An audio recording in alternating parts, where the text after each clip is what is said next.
Astrology houses the fifth house of pleasure. The fifth house has analogies with Leo and the sun, and is represented by our children and the creative works that we offer to the world, paintings, projects, texts, etc. The fifth house displays our creative expressions, those things we build in the center of our identity and express to the world. Our children represent our most genuine creative expression in life.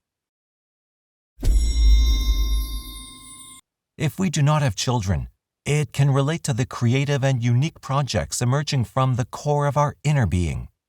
It's a gift that springs from our hearts and differentiates us from the rest. In this house dwells the lover we carry inside, that person capable of spreading love through its presence and generosity. The experience of true love is possible when we live it through this house. For that reason, in traditional astrology, the fifth house was related to lovers and love affairs outside the official couple, since many times marriages were arranged for social or economic interests. Nowadays, most people can choose freely to establish a loving relationship. In that case, the fifth house can be the center of vitality for expressing that undivided love for the other person. The Zodiac sign and planets in this house show how we express ourselves from our core, our heart, the most genuine aspect of our nature that we offer to the world, expressing our creativity, giving life to our works and creations, and reaching out to the hearts of others. Suppose someone has Neptune or Pisces in their fifth house. In that case, their children could manifest extreme sensitivity. Perhaps they want to withdraw from harsh reality or are somewhat chaotic.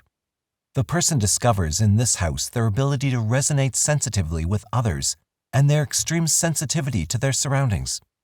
People with natal planets in their fifth house, such as the moon and sun, must learn to follow their heart's commands, which can sometimes be a lonely path. Family mandates kept us safe when we were young and needed our clan to survive.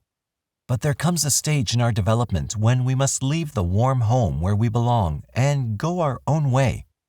Our parents may reject us for this, encourage us, or warn us of threats.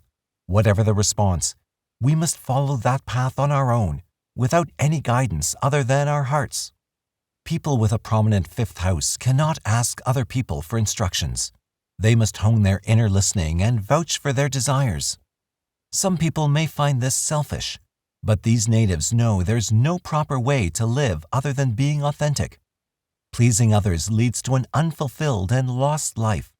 These individuals learn to express their most genuine selves with generosity, without fearing what others think. The fifth house is where we find our inner child, that spontaneous and playful being who acts without fears or worries. This child is proud of who they are and what they create on a daily basis. They stand in the middle of the stage and express themselves openly, having fun every second. The fifth house also speaks of our hobbies, everything we do for passion and fun. Here lies all the work that's not directed at having money, social status, or power.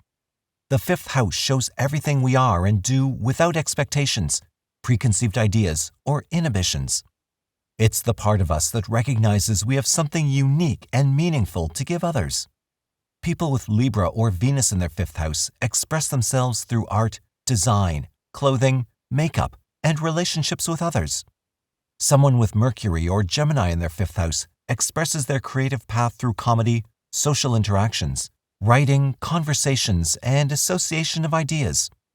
People with a prominent fifth house tend to be outgoing, generous, and open. They're talented artists who enjoy the dramatic arts, are not afraid to draw attention to themselves, and are proud of their creations. These individuals know who they are and are not swayed by other people's opinions. They're grounded in their core being and do not let others walk all over them.